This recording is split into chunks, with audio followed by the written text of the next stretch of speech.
Ethan always knew he was playing with fire. Loving one woman was complex enough, but entangling himself with her identical twin was a dance on the razor's edge of disaster. His wife, Clara, was everything he had ever dreamed of: intelligent, beautiful, and kind-hearted. Her twin sister, Isabella, was a mirror image of Clara, but with a darker, more seductive allure that Ethan found irresistible. The affair began innocently enough. A glance here, a lingering touch there, and soon Ethan found himself ensnared in Isabella's web of desire. The two would meet in secret, hidden away from the prying eyes of the world and, most importantly, from Clara. Each rendezvous was a heady mix of passion and guilt, a roller coaster of emotions that left Ethan breathless and craving more. One stormy night, as lightning cracked across the sky and rain battered the windows, Ethan and Isabella found themselves in a remote cabin deep in the woods. The fire crackled in the hearth, casting flickering shadows that danced around the room. Ethan was consumed by his need for Isabella, his rational mind drowned by a tide of raw emotion. "Do you love her?" Isabella's voice was a seductive whisper, her lips brushing against his ear. Ethan hesitated, a pang of guilt slicing through his heart. I love you both." A dark smile curved Isabella's lips. "That's not an answer, Ethan." Before he could respond, a loud crash echoed through the cabin. The front door burst open, and there stood Clara, her face pale and eyes blazing with fury. She had followed them, driven by a gnawing suspicion that had finally been confirmed. "Ethan, how could you?" Clara's voice trembled with a mix of anger and heartbreak. Caught in the act, Ethan felt the walls closing in. He stumbled backward, his mind racing for an excuse, a way to salvage the situation, but no words came. Clara advanced, her eyes locked on her sister. "Isabella, how could you do this to me? To your own flesh and blood?" Isabella's expression shifted, a mask of cold indifference replacing her earlier seduction. "Love is a complicated thing, Clara. You wouldn't understand." Tears streamed down Clara's face as she backed away, her heart shattered into a million pieces. "I trusted you both. How could you betray me like this?" In a sudden, frenzied moment, Clara turned and fled into the stormy night.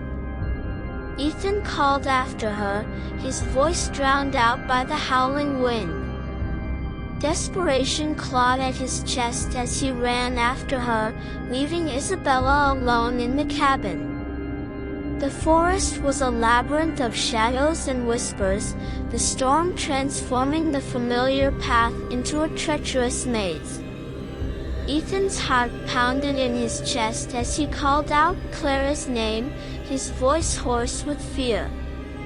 Time seemed to stretch, each second an eternity as he searched for his wife. Finally, he stumbled upon Clara, standing at the edge of a cliff, her form illuminated by a flash of lightning. She turned to face him, her eyes filled with a mixture of sorrow and determination. "Ethan, I can't live like this," she said, her voice barely audible over the storm. "I can't live with this betrayal." Before he could react, Clara stepped backward, her body disappearing into the void. A scream tore from Ethan's throat as he lunged forward, but it was too late. she was gone. Days turned into weeks, and the weight of Clara's death hung heavy over Ethan and Isabella. The once passionate affair now felt tainted, haunted by the memory of Clara's final moments. Guilt gnawed at Ethan's soul, driving him to the brink of madness. One night, as he sat alone in the darkened cabin, the silence was broken by a whisper, Clara's voice, calling his name. Ethan's blood ran cold as he looked around, seeing nothing but shadows. "Clara," he called out, his voice trembling. The whisper came again, closer this time. "Ethan." He turned to see a figure standing in the doorway, Clara, her eyes hollow and filled with a chilling emptiness. Her once beautiful face was now a mask of torment and rage. "You betrayed me," she said, her voice echoing with an otherworldly resonance. "And now, you will pay." Ethan tried to move, but his body was paralyzed with fear. Clara advanced, her ghostly form radiating a cold that seeped into his bones. "Please, Clara, I'm sorry," he pleaded, tears streaming down his face. "Sorry isn't enough," she whispered, her face inches from his. "You will suffer as I have suffered." With a scream, Ethan felt an icy grip tighten around his heart. His vision blurred, and the world faded to black. When he awoke, he was no longer in the cabin. The air was thick with fog, and a sense of dread hung heavy. He found himself in a twisted reflection of the forest, a place where shadows moved with a life of their own. Isabella appeared beside him, her face a mask of horror. "Ethan, where are we?" Before he could answer, Clara's voice echoed through the fog. "Welcome to your new home, my love. A place where you will feel the pain of betrayal for eternity." The fog parted to reveal Clara, her ghostly form towering over them.